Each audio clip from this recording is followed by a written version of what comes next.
1,200 acres of oak woods and 4 quiet lakes, 40 miles from downtown Minneapolis, and almost none of it was supposed to survive. In the middle of the last decade, this ground was on the market.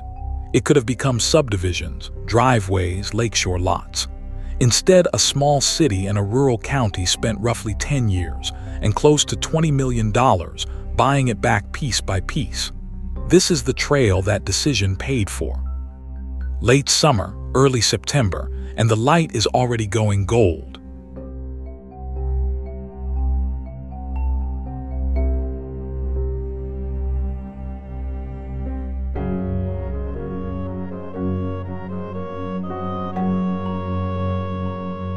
We are in Wright County, Minnesota, on the southwest side of the Mississippi River, just outside the city of Monticello. The park is called Bertram Chain of Lakes Regional Park.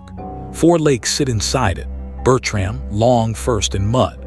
Their outlet, Otter Creek, carries their water north and east into the Mississippi. Roughly 1,200 acres of land and water, with about 5 3/4 miles of undeveloped shoreline. For a park this close to a growing metro, that shoreline is the rare thing.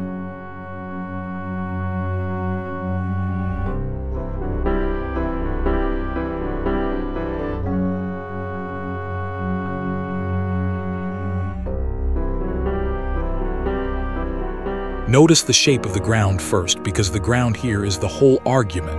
Nothing is flat and nothing is steep for long. The trail lifts over a rounded hump, drops into a bowl, swings around the rim of a hollow with water at the bottom. Rise, dip, rise, dip. Geologists have a plain name for country like this. They call it knob and kettle. The knobs are piles of debris. The kettles are holes where ice used to be.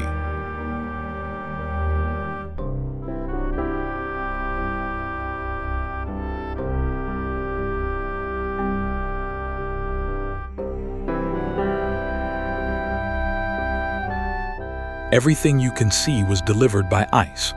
During the last glaciation, a great tongue of the Laurentide ice sheet, the lobe geologists call the Des Moines lobe, pushed down out of the northwest across Minnesota. From it, a projection swung northeast across what is now the Twin Cities and on toward Grantsburg in Wisconsin. That branch is called the Grantsburg sublobe, and it rolled straight over this county. It was not clean ice. It was ice loaded with ground-up rock, sand, and clay.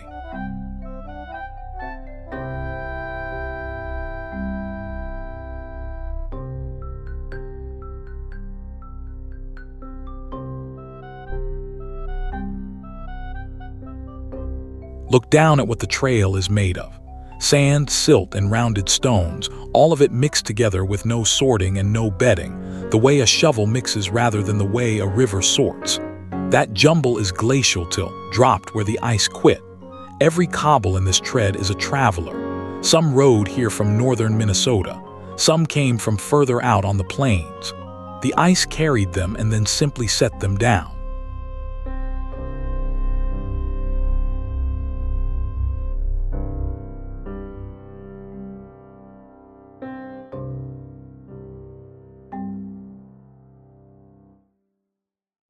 The lakes below us were made by something being absent. As the ice front wasted back, huge blocks broke off and were buried in sand and gravel, washing off the melting front. The land looked solid. Underneath, the buried ice sat insulated, melting slowly for centuries. When it finally went, the ground above collapsed into the hole it left. Those collapse pits filled with groundwater and rain. That is a Kettle lake, and this park has a chain of them.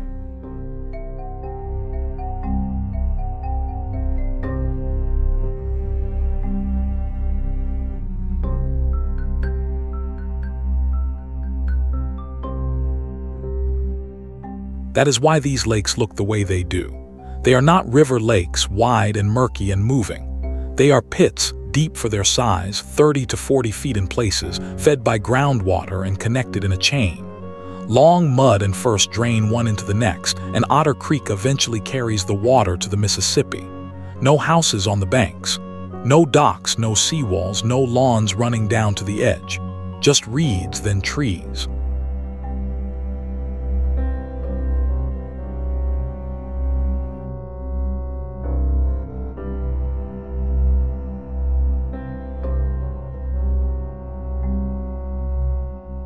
When the ice finally released this ground, roughly 12,000 years ago, it did not leave a forest.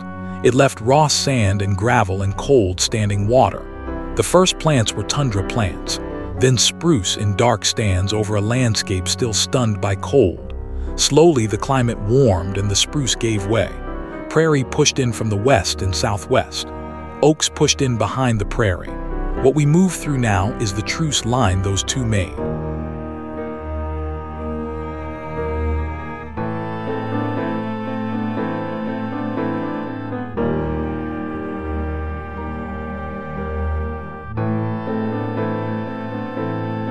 That truce has a look, and we are inside it. Big spreading oaks, thick-barked, branching low, with grass and sunlight underneath instead of dense shade. An oak that grows in a closed forest reaches straight up for the light. An oak that grows in the open spreads sideways because it can. When you find wide, low limbs on an old tree in the middle of thick woods, you are looking at a tree that grew up in open country. The woods came later.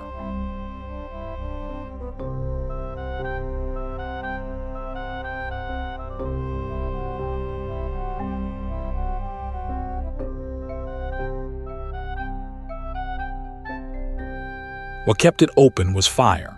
Grass fires swept these sand plains and moraines repeatedly, killing seedlings and brush but leaving the fire-tolerant bur oaks with their thick, corky bark.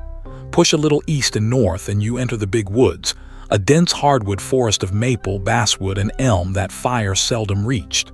This edge, oak and grass and lake, was one of the most productive places a person could live in Minnesota. It was not empty. It never was.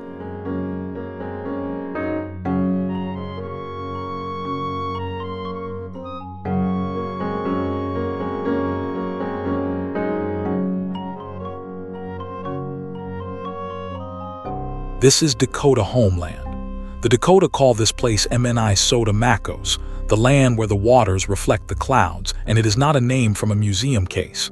It is current. The Dakota are here in Minnesota and in the communities of the diaspora that the state's history forced outward, and they are a living nation, not a chapter that closed. Later, Ojibwe communities moved into this region from the east as well. This ground carried people long before it carried a trail.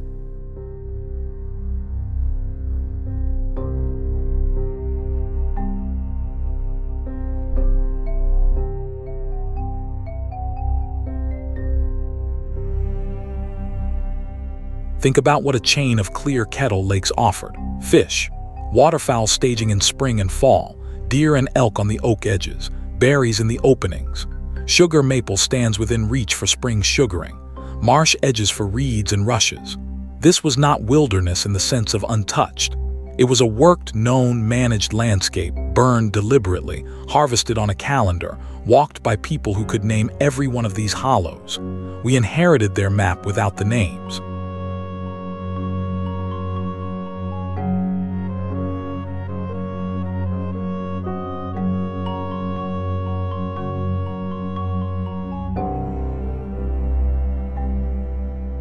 By the 18th and 19th centuries, this middle stretch of Minnesota was contested ground between the Dakota and the Ojibwe, pressure that came, in part, from the fur trade and from displacement further east pushing nations westward. In 1825, at Prairie du Chien, the United States pressed both nations into agreeing to a boundary line drawn across the map between them. Neither side had asked for a line. Lines on paper rarely match how people actually use land.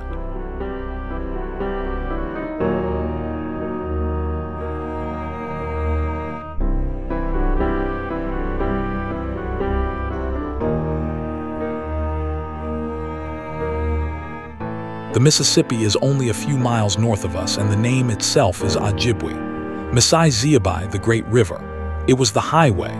In birch bark, a person could move fast and far with a load, and portage passed what could not be run. The river carried news, trade goods, furs, and eventually soldiers and surveyors.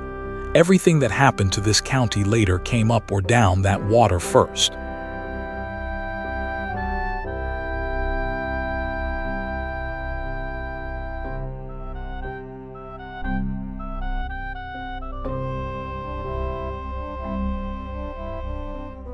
The fur trade did not arrive here as an invasion. It arrived as a market. French, then British, then American traders wanted beaver, then muskrat, then whatever could be sold. Indigenous trappers and traders supplied it, and in exchange took metal, cloth, and guns. Over a century, that trade rewired the economy of the whole northern interior. And when the fur ran thin, the traders were the ones holding the debts, and the debts were about to be paid in land.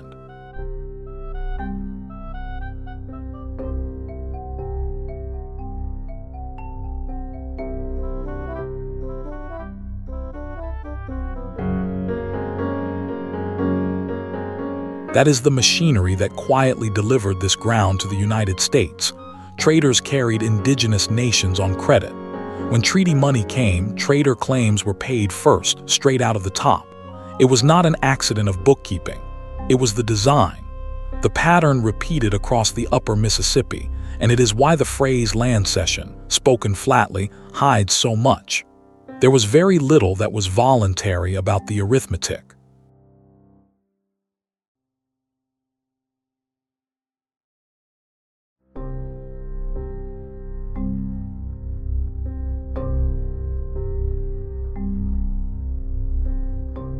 The year that opened this county to settlement was 1851. In the treaties of Traverse des Sioux and Mendota, the Dakota ceded an enormous block of land, roughly 24 million acres across what is now Minnesota, Iowa, and South Dakota. Wright County sits inside it.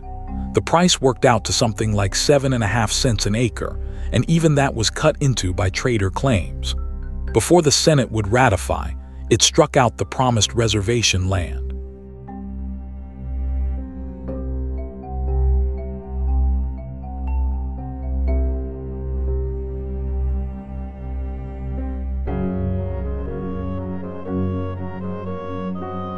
Read the two treaties side by side, and the shape of it is unmistakable. 24 million acres change hands. The promised money is discounted, delayed, and diverted. The reserved land is deleted by the Senate. 11 years later, hunger, broken payments, and broken faith end in the United States-Dakota War of 1862, and in mass executions and forced removal that Minnesota has only recently begun to say out loud. This ground is downstream of that.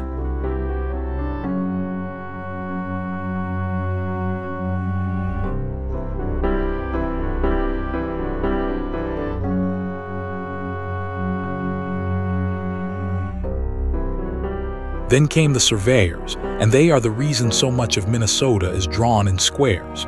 The Public Land Survey cut the whole territory into townships 6 miles on a side, then into sections 1 mile square, then into quarter sections. A landscape of lakes, ridges, and burned oak openings was written down as a grid, and then sold by the piece. Look at any Wright County road map and you can still see it. Right angles laid over kettles.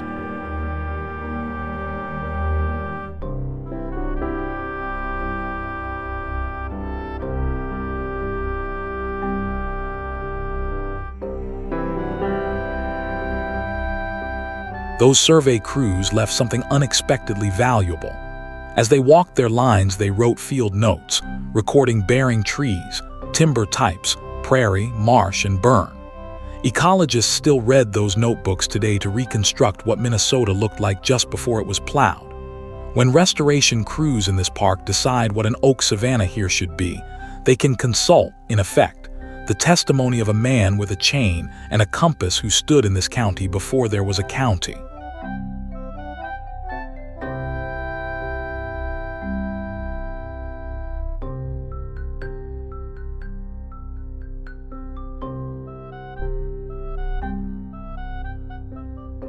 The settlers came fast.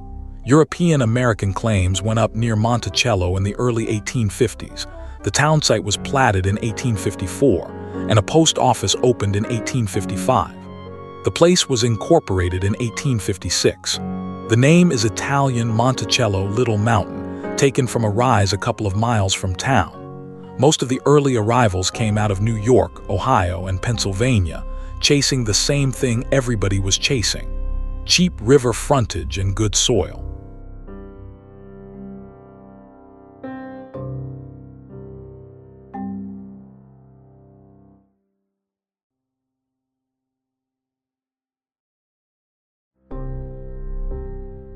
Picture it in that first decade. Stumps in the street. A store, a landing, a church going up. Land offices doing brisk business in paper. Two small villages, Monticello and its neighbor, incorporating separately and then merging into one town in 1861. Everything depended on the river being navigable and the steamboats stopping. A town on the upper Mississippi in the 1850s was a bet, and most of the bets around it did not pay out.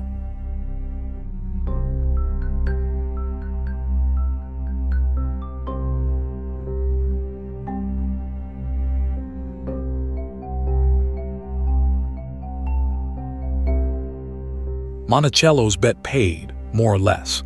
It was a stopping point on the river above the Twin Cities, in a county with good soil and heavy timber. Wheat first, then the diversification into dairy and corn once wheat wore the ground out. It stayed a modest river town for a very long time. It is only in the last 50 years that the metro got close enough to change the arithmetic entirely, and that is when this park's story really begins.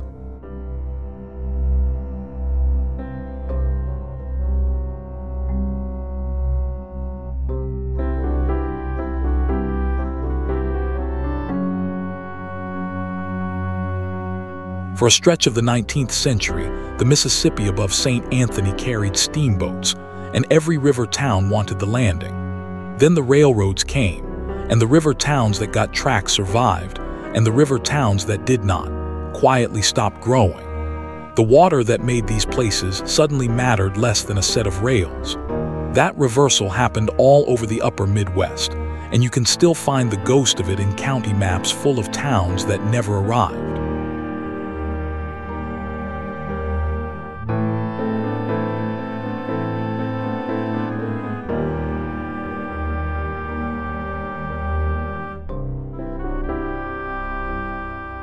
Wright County has one piece of history it did not choose and has not shaken.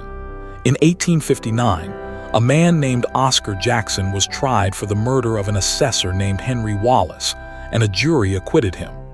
Weeks later, a mob took him and hanged him at Rockford in this county. It is recorded as the first lynching in the state of Minnesota. It is not a legend. It is a court record and a governor's proclamation.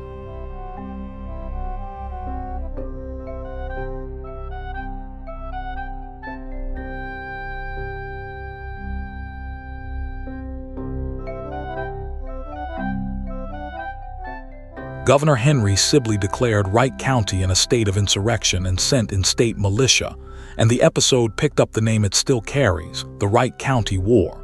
3 men were identified. None were convicted, and the county sheriff of that period, third to hold the office, serving from 1856 to 1859, was named George Bertram. He had come to the Monticello area in 1855.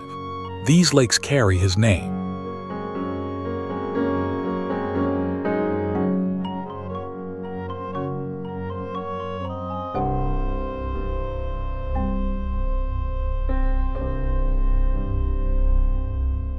So the name on the sign at the trailhead is not a pretty word for water.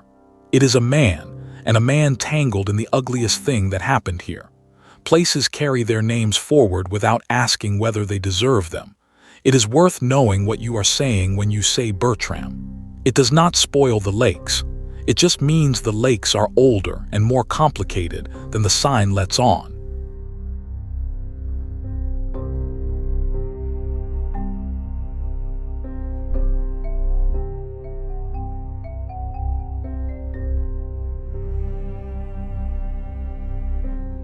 Meanwhile, the ordinary work went on. The oak openings were cleared, the marshes drained, the moraines fenced and pastured. Wright County became dairy country, a landscape of barns and silos and small holdings. Land like this park, hilly, sandy, cut with wet hollows and steep little pitches, was always the marginal ground. Too rough to plow well, too broken to farm easily. Marginal ground is exactly the kind that survives because nobody quite bothers to destroy it.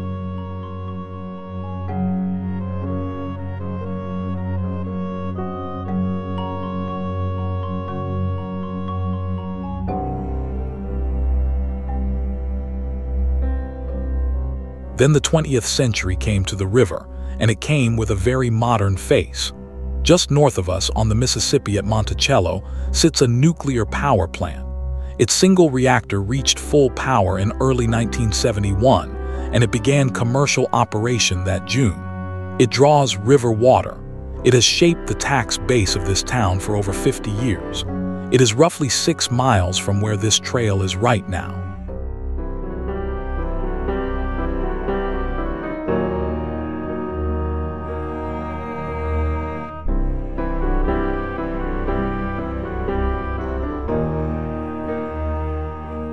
It is worth sitting with that. The same water that carried birch bark canoes and steamboats now cools a boiling water reactor, and a town of a few thousand people found itself, in 1971, hosting one of the earliest commercial nuclear plants in the region.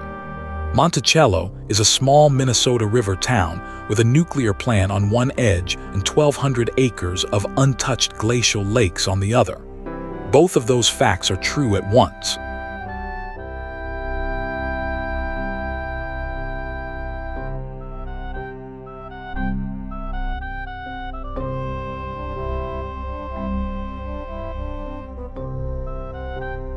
And through most of that century, this land was a summer camp. The YMCA held it. Camp Manitou operated here for decades, a day camp on the lakes, and generations of Minnesota kids learned to swim, paddle, and be slightly cold and slightly happy on these shores.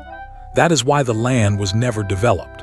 Not because anybody protected it on principle, but because a camp needs woods and water, and a camp does not need a subdivision.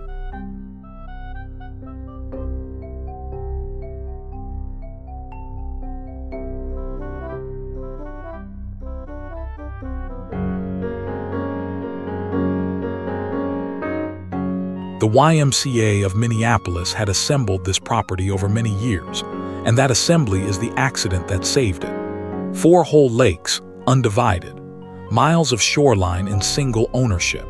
In a state where lakeshore gets carved into 50-foot lots within a generation of the first cabin, this was an anomaly. A large, intact piece of the old landscape held together simply because one owner had a use for all of it at once.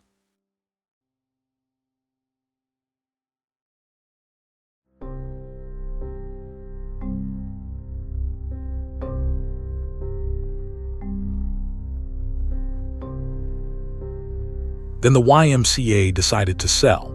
Think about what that meant in a county 40 miles up the freeway from Minneapolis, in the middle of the fastest growth this region had ever seen. Undeveloped lakeshore, 4 lakes of it on the market at once.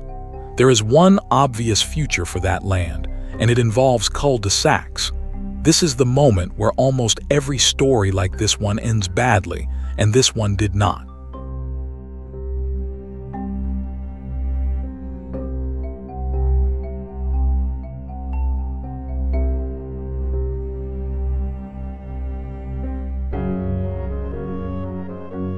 Instead, in 2008, the city of Monticello and Wright County did something unusual. They agreed to buy it together and to buy it slowly. The first parcel closed that year. Then they went back again and again for another parcel and another. Roughly 10 phases in all, stretched across about a decade, each one a separate purchase, a separate grant application, a separate vote by people who could have simply given up.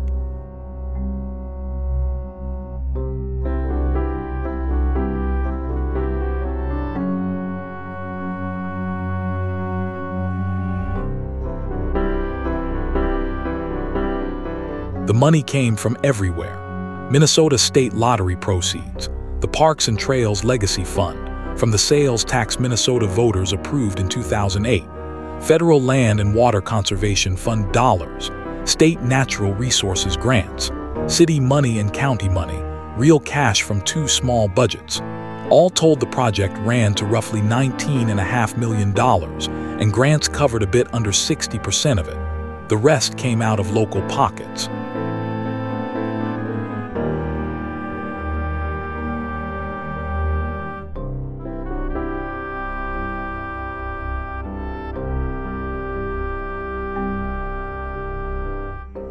For that, they got 1,200 acres, 4 undeveloped lakes, almost 6 miles of shore that will never carry a house, and a mandate to put it back.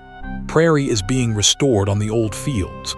Oak savanna is being brought back with cutting and with fire, the same fire the land ran on for thousands of years before anyone stopped it. Restoration is not nostalgia. It is maintenance on a machine that was always here.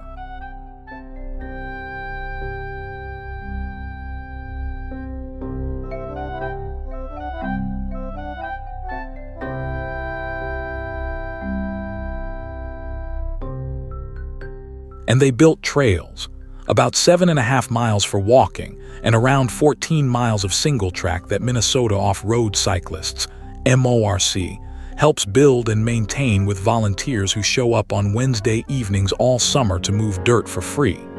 That is the last part of the story and the easiest to miss. Somebody has to keep it. A park is not a purchase. It is a promise that gets renewed by people with tools.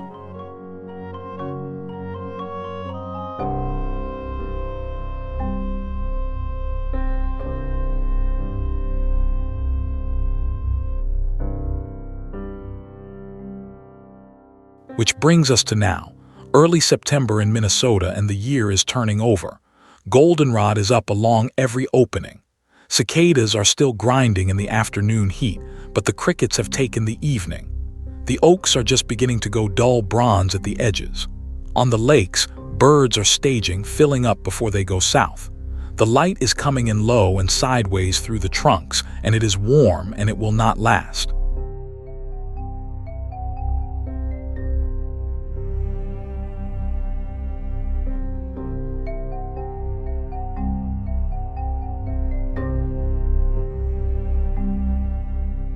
The best thing about this place is how ordinary it is. It is not a canyon. It is not a mountain.